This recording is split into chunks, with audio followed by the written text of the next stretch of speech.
Nehemiah Lesson 2. Nehemiah travels to Jerusalem. Our lesson today is from Nehemiah 2. We will hear Nehemiah's response to the king's question, "How can I help?" We will learn about Nehemiah's trip to Jerusalem. We will travel with Nehemiah as he inspects Jerusalem's walls at night. But first, let's listen as the teacher talks to Abby about being a quitter. Hi, teacher. I'm going to be famous, and just guess how I'm going to do it. Hi, Abby. Are you going to invent something very useful that everyone needs? No, that's too much work. Are you going to discover something that hasn't been discovered? No, I'm sure everything that is going to be discovered has already been discovered. Are you going to become the best in the world at something, like downhill skiing? No, too dangerous. Playing the piano? No, too much practice. I give up. How are you going to become famous? I'm going to be the world's biggest quitter. How is that going to make you famous? Have you ever seen a statue of a quitter? Have you ever seen a place called the Quitters Hall of Fame? No. See, I'll be the first. Abby, there's a reason why there aren't any statues of quitters. There's a reason why there's no Quitters Hall of Fame. Yes, because no one has ever quit before. I'm going to be the first. No, Abby, there have been lots of quitters, but we don't honor quitters. What? Why not? Because being a quitter is not a character trait that is worth honoring. Oh. Our lesson today is about a man named Nehemiah that didn't quit. He chose to do a difficult thing and he followed through until it was done. After you hear this lesson, Abby, I think you will understand why people still honor Nehemiah to this day, over 2,400 years later. I might have to rethink my plan to get famous. I'm going to listen to today's lesson. 4 months after hearing about the condition of the city of Jerusalem, Nehemiah was still very sad. Nehemiah had never been sad in the presence of the king before, but on this day he was not able to hide his sadness. When Nehemiah went before the king, King Artaxerxes noticed Nehemiah's sadness and asked him about it. "Why is your face sad, seeing you are not sick? This is nothing but sadness of the heart." When Nehemiah heard this, he was very much afraid. Nehemiah answered, "How can I not be sad? For the city where my ancestors are buried is in ruins, and the gates have been destroyed by fire." The king asked, "Well, how can I help you?" Nehemiah prayed silently to God before answering the king. We read Nehemiah's answer in Nehemiah 2:5. "If it please the king, and if your servant has found favor in your sight, I ask that you send me to Judah, to the city of my father's tombs, that I may rebuild it." This was a bold request. Nehemiah was asking for permission to travel to Jerusalem to rebuild the walls surrounding the city. That wasn't all that Nehemiah asked for. He also asked for letters to give him safe passage through the provinces he would need to travel through on his way to Jerusalem. He also asked for permission to cut trees from the forest to use in rebuilding the walls and gates. Nehemiah was a very trustworthy man, and King Artaxerxes chose to honor his request. The king asked Nehemiah how long he would need to be gone, and the two agreed on an amount of time. In addition to giving Nehemiah the things he asked for, King Artaxerxes offered to send some army officers and soldiers with him on the long journey back to Jerusalem. The king granted all of Nehemiah's requests and gave him even more than he asked for. Nehemiah had been praying about this for 4 months, and now God had answered his prayers. Before long, all of the preparations had been made, and Nehemiah and the soldiers started out on the long journey to Jerusalem. They traveled northwest, following the Euphrates River for many days. When they crossed into other provinces, Nehemiah showed the officials the letters signed by King Artaxerxes, which gave them permission to pass through. Where the Euphrates River turned toward the north, Nehemiah and his men headed west, away from the river and toward the Mediterranean Sea. As Nehemiah traveled, 2 evil men learned of his plan. These 2 men, Sanballat and Tobiah, were not happy with Nehemiah's goal to help the Jews in Jerusalem. They were enemies of God, and they hated God's people. We read about them in Nehemiah 2:10. When Sanballat the Horonite and Tobiah the Ammonite official heard of it, they were deeply disturbed that a man had come to seek the well-being of the children of Israel. Sanballat and Tobiah became very upset at Nehemiah's plan. They did not do anything to stop Nehemiah right at this time, but they began thinking of ways to interfere.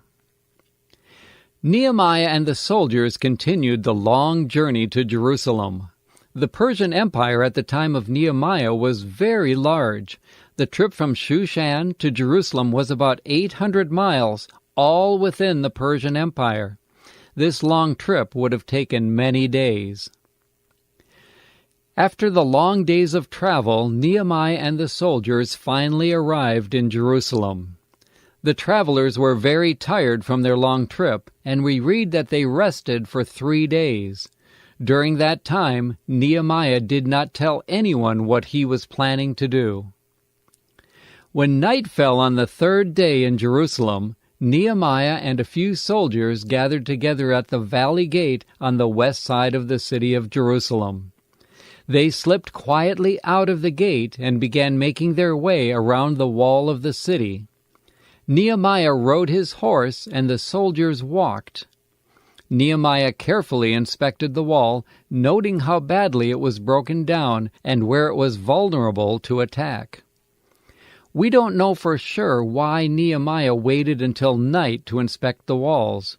Perhaps he didn't yet want people to know why he was there. Perhaps he knew he would become very emotional and begin to weep or cry when he saw firsthand the destruction in the city of Jerusalem. Perhaps he just wanted to inspect the walls in the cool night air rather than during the hot, sunny part of the day.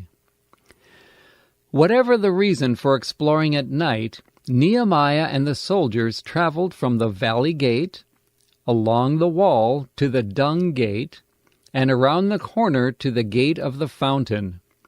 Here they found so many stones lying in heaps on the ground that Nehemiah's horse could not find a path through the rubble. Nehemiah continued around the eastern wall of the city on foot. After Nehemiah had completed his inspection of the walls, Nehemiah and the soldiers went back inside the city walls through the valley gate where they had gone out. The next day Nehemiah met with the rulers and noblemen that lived in the city of Jerusalem, and told them why he had come. He told them what he had observed of the wall, and how dangerous it was for people to live in Jerusalem. He told them how God had given him the idea to rebuild the wall, and how God had answered his prayers about taking time away from his job in Shushan and in providing supplies to repair the gates. He told them how King Artaxerxes was very supportive of their work to rebuild Jerusalem. And I told them of the hand of my God, which had been good upon me, and also of the king's words that he had spoken to me. So they said, "Let us rise up and build." Then they set their hands to this good work. Nehemiah 2:18. When Nehemiah reviewed with the people how God was with them, and how the king was going to support them, the rulers and the people were strengthened by this, and they all exclaimed together, "Let us rise up and build." They were excited to begin working together to rebuild the wall. When Sanballat and Tobiah heard that the work on rebuilding the wall of Jerusalem was going to begin, They laughed at Nehemiah and said, "What is this foolish thing you are going to do? Do you want to start a war?" But Nehemiah was not afraid. He answered Sanballat and Tobiah directly and told them that God would protect them and help them rebuild Jerusalem. Nehemiah reminded Sanballat and Tobiah that Jerusalem belonged to God's people, the Jews, so what happened in Jerusalem was not their concern. So I answered them and said to them, "The God of heaven himself will prosper us. Therefore we, his servants, will arise and build. But you have no heritage, or right, or memorial in Jerusalem." Nehemiah 2:20. Nehemiah had prayed for 4 months, and God had answered Nehemiah's prayer. Nehemiah was in Jerusalem and had seen the need to rebuild the walls firsthand. Work on the walls was ready to begin. Nehemiah and the people are ready to rise up and build because they believe this is what God wants them to do. We are going to see the amazing things that God does through the workers in Jerusalem. There are many things we can learn from this lesson. I've thought of 3. Maybe you can think of more. First, Nehemiah realized that it was not his place to try to change the king's heart. He prayed and left it up to the Lord. Nehemiah did not drop hints or try to manipulate the situation in any way. Second, Nehemiah could have focused on what was right with Jerusalem. Many were back in Judah. The temple had been rebuilt and so forth. There was much to be thankful for, but Nehemiah also looked at what was wrong. Nehemiah teaches us to look critically at what is wrong, but only if we have the heart to be used by God to set it right. Third, Nehemiah took time to count the cost before starting the work. He had a desire, he had faith, and he had a goal. But before the work toward the goal was carried out, he investigated exactly what needed to be done and what it would cost. Nehemiah came up with a plan and intended to carry it out with God's help, as we read in Nehemiah 2:20. "The God of heaven himself will prosper us. Therefore we, his servants, will arise and build."